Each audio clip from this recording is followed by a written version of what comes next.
میرے انتہائی واجب الاحترام برادران اسلام، دوستوں، بزرگوں، بھائیوں،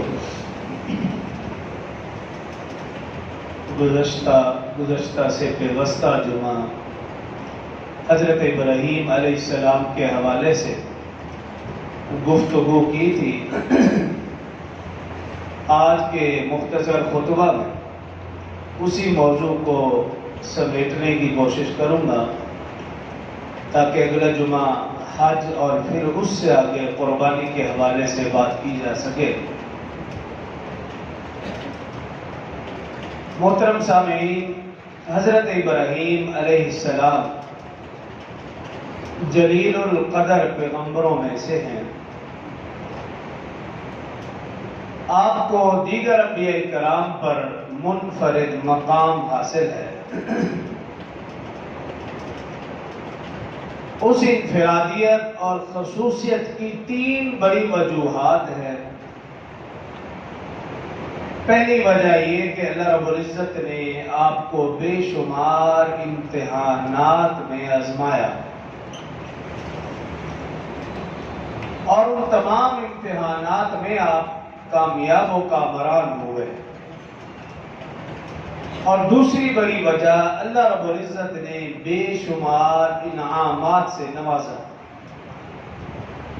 اور تیسری بڑی وجہ، آپ جد الانبیاء،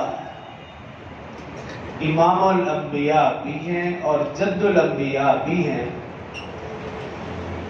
ان میں سے 2 وجوہ امتحانات سے آزمایا اور انعامات سے نوازا، ان 2 وجوہات کے اوپر بات کو سمیٹنے کی کوشش کروں گا۔ قرآن پاک کی جو آیات مبارکہ تلاوت کی، اللہ رب العزت نے ارشاد فرمایا وَإِذِ ابْتَلَىٰ إِبْرَاهِيمَ رَبُّهُ بِكَلِمَاتٍ فَأَتَمَّهُنَّ۔ اس وقت کو یاد کرو جب اللہ رب العزت نے ابراہیم علیہ السلام کو آزمایا بکلمات، بے شمار امتحانات میں، فَأَتَمَّهُنَّ، ان تمام کے تمام امتحانات میں حضرت ابراہیم علیہ السلام کامیاب و کامران ہوئے۔ پھر اس سے اگلی آیات میں اللہ رب العزت نے جو انعامات عطا فرمائے، جن انعامات سے نوازا، ان کا ذکر ہے۔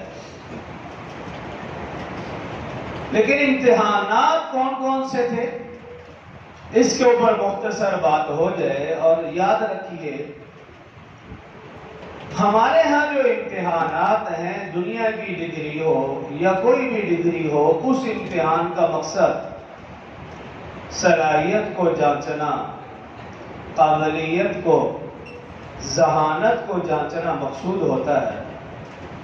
لیکن اللہ رب العزت جو انبیاء کرام علیہ السلام کو آزماتے ہیں یا امتحانات لیتے ہیں، ان کا مقصد عطائے نبوت سے قبل ان کی تربیت کرنا ہے۔